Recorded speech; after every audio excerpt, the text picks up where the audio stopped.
Diagnosa kerja. Pada akhirnya klinisi harus membuat diagnosa kerja. Formulanya adalah memuat gejala dan tanda klinis serta nama penyakit. Namun hal yang perlu ditekankan, tidak seluruh gejala dan tanda penyakit dituliskan dalam diagnosis kerja.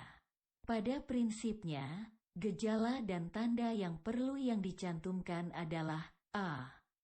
Gejala dan tanda klinis yang menjadi keluhan utama atau bersifat kegawat daruratan. Sebagai contoh pada epidural hematoma dengan manifestasi penurunan kesadaran, pupil anisokor, paresis N7 dan ensil sentral kanan, dan hemiparesis kanan, maka dalam diagnosa kerja cukup dituliskan herniasi ungkal dan hematom epidural. Dalam hal ini, herniasi ungkal adalah hal yang harus menjadi perhatian utama. Karena itu, perbaiki hematoma harus segera dilakukan untuk mengendalikan tekanan intrakranial. Jika herniasi tidak disebutkan dalam diagnosa, maka bisa jadi seluruh tenaga kesehatan yang merawat pasien ini tidak paham akan bahaya besar yang sedang dialami oleh pasien. Pada pasien dengan keluhan utama penurunan kesadaran bertahap akibat meningoensefalitis tuberkulosis, maka diagnosis kerjanya yakni ensefalopati akut dan meningoensefalitis tuberkulosis. Pada kasus ini, ensefalopati akut ditaruh dalam daftar diagnosa karena pasien mengalami perubahan status mental bertahap.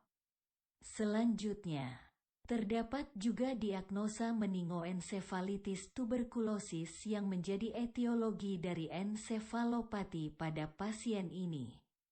B. Gejala dan tanda klinis yang diperlukan latihan khusus dalam terapi. Contoh pada pasien sebelumnya dengan stroke hemoragik, gejala yang perlu dilakukan penjualan adalah penurunan kesadaran. Adapun gejala paresis N7 dan N12 sentral kanan dan hemiparesis kanan bukan merupakan target pemantauan khusus, karena akan mengikuti peningkatan seiring dengan tata laksana pukulan hemoragik sebagai penyebab. Oleh karena pada dasarnya diagnosis kerja berfungsi sebagai penentu terapi, maka gejala klinis yang ditulis bersifat fleksibel sesuai dengan perjalanan penyakit pasien. Misal, jika selama perawatan pasien stroke hemoragik tersebut merasakan sakit kepala setelahnya perbaikan kesadaran, maka diagnosis kerja berubah menjadi sefalgia X stroke hemoragik. Oleh karena sefalgia itu merupakan gejala yang dikeluhkan pasien dan dapat menjadi indikator tata laksana peningkatan tekanan intrakranial. Berikut ini diberikan beberapa contoh skenario klinis dan cara penulisan diagnosis klinis, topis, etiologi, patologi dan diagnosis kerja, tabel 1.